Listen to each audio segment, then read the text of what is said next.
Odero. Ni mwanachama na ndiye mratibu wa zoezi hili la kampeni za no reform, no election kwa ziara yote hii ya mwenyekiti pamoja na makamu wake. Hii ni nchi ya Watanzania. Hatutakubali nchi yetu ichezewe. Chama chetu tulifuata taratibu zote za mkutano. Tumetoa taarifa kwa mujibu wa sheria ya jeshi la polisi. Lakini cha ajabu, asubuhi ya leo tukiwa hapa ofisini kwa ajili ya maandalizi ya kufanya press conference ambapo makamu mwenyekiti wetu taifa bara angeongea na waandishi wa habari hapa kuhusu swala la kukamatwa kwa mwenyekiti wetu Tundu Lissu. Lakini cha ajabu, RPC wa Ruvuma ametuma maaskari wake hapa kupiga mabomu, kuharibu mali za watu na vitu vimepotea hapa na watu wameumia.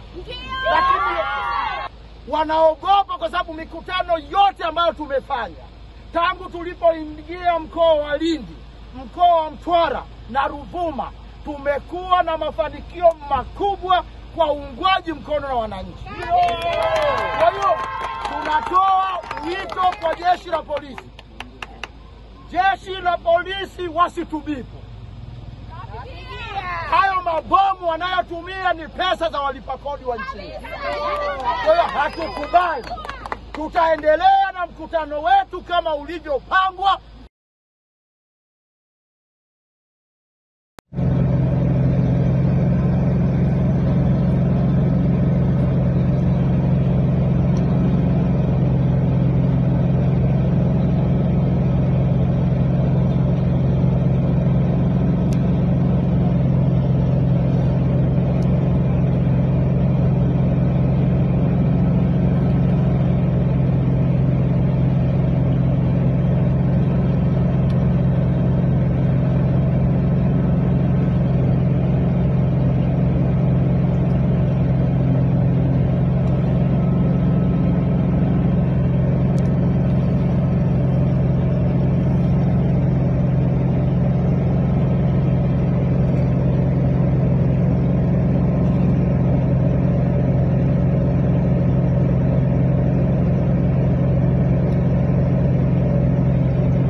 Hawa ni polisi wamekuja uwanjani kuzuia mkutano wa Chadema.